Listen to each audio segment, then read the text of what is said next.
Last time we stripped everything off the motor. Now we'll be tearing it apart.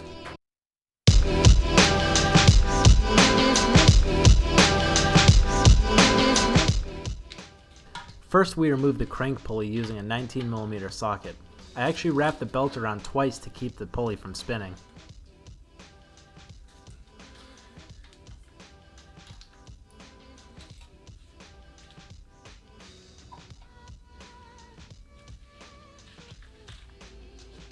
Now we remove the three 14mm bolts holding the passenger side motor mount.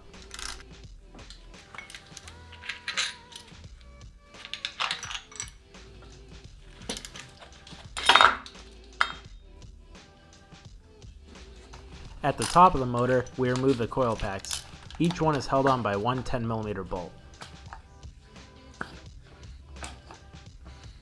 Now we take the valve cover off by removing the 10 10mm bolts.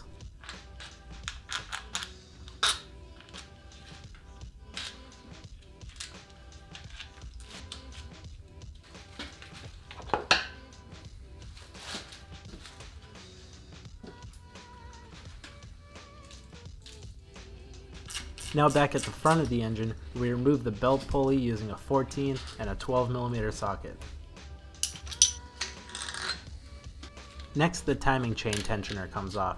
This is held on by two 10mm nuts.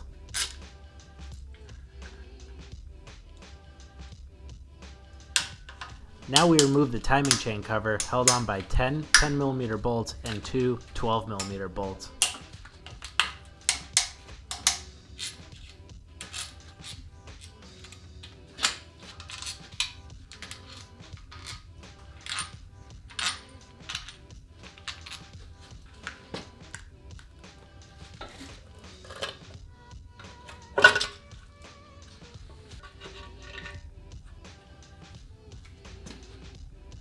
Now the crank position sensor plate needs to be pried off.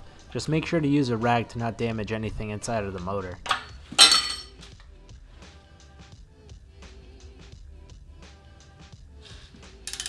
Now we remove the timing chain guides. These are held on by a total of three 12mm bolts.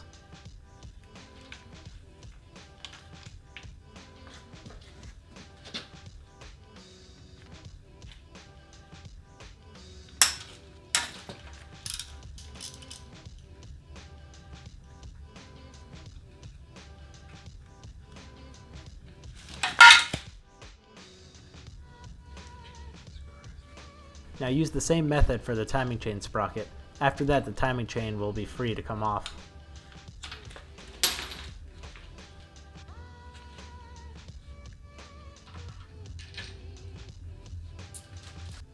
While holding the camshaft in its designated area to keep it from spinning, use a 14mm socket to remove the sprocket from each camshaft.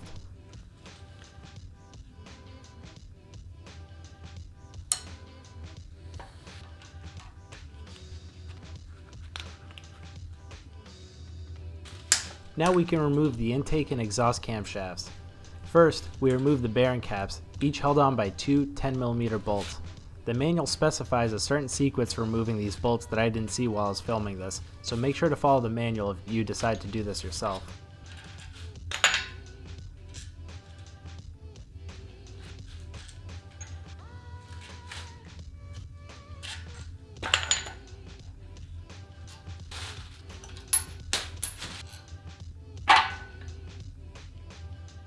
With everything out of the way, the cams should just lift out. With everything out of the way, we can remove the 10 cylinder head bolts using a 12-point 10mm socket. Make sure to follow the manual for the order to loosen these in to prevent the cylinder head from warping.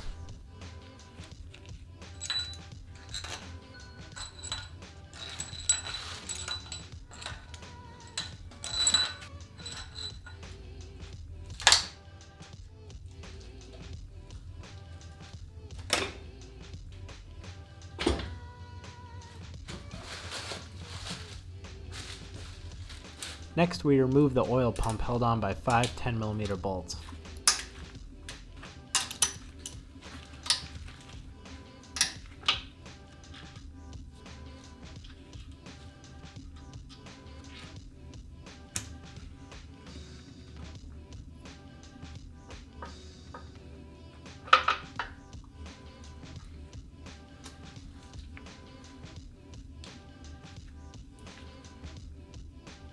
Now we flip the engine over and remove the oil pan held on by 16 10mm bolts.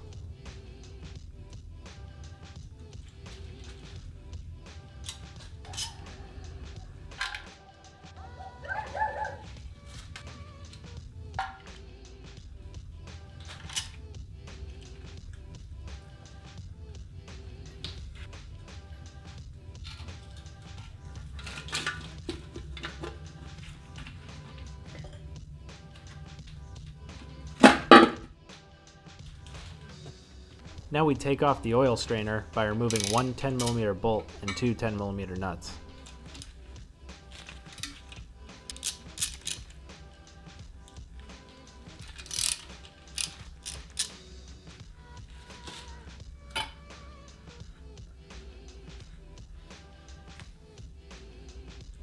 The oil baffle plate is held on by four 10mm bolts and two 10mm nuts.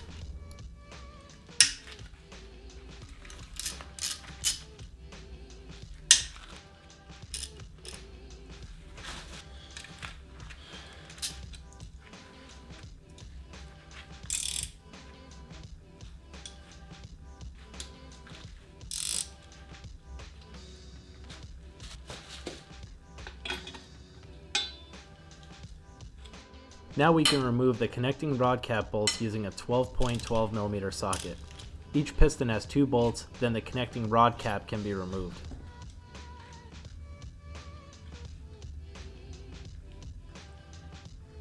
Now find something that won't damage anything in the motor and use it to lightly tap the piston out of cylinder. I used a mallet and a plastic rod that I had laying around.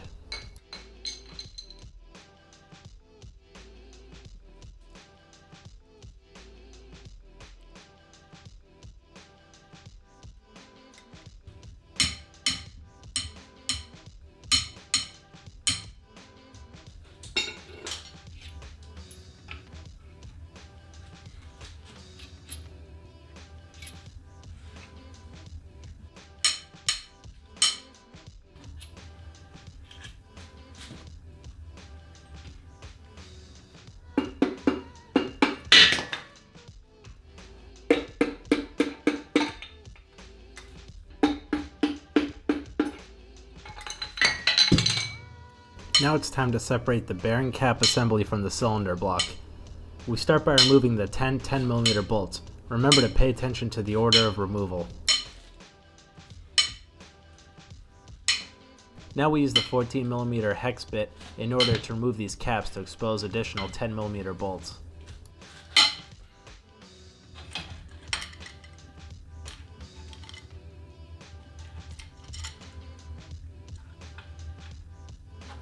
A 12mm hex bit is used to remove the oil filter adapter.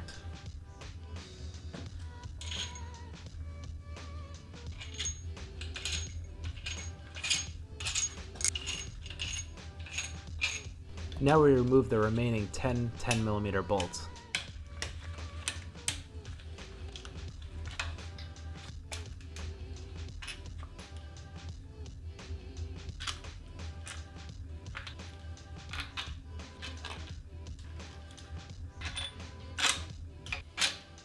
With the hardware taken care of, we start carefully prying at the bearing cap assembly in order to free it up for removal.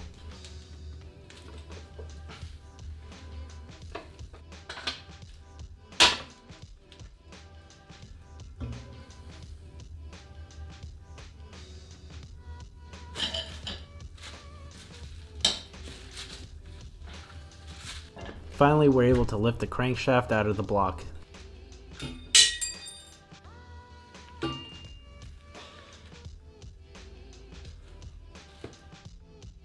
So that wraps up tearing down the 2ZZ. The only thing left is to disassemble the valve train, but I have some plans for that, so that'll be covered in a future video. One thing I didn't mention during this is the scoring found on the cylinder walls on this motor. Due to the nature of the 2ZZ, the cylinder cannot be honed or bored due to the metal matrix composite lining. I wanted to finish this video on the teardown, but I'll be purchasing a new motor and doing all this again, hopefully with better luck. When that's done, we can continue this build and finally get into improving this motor. But until then, thanks for watching and take care.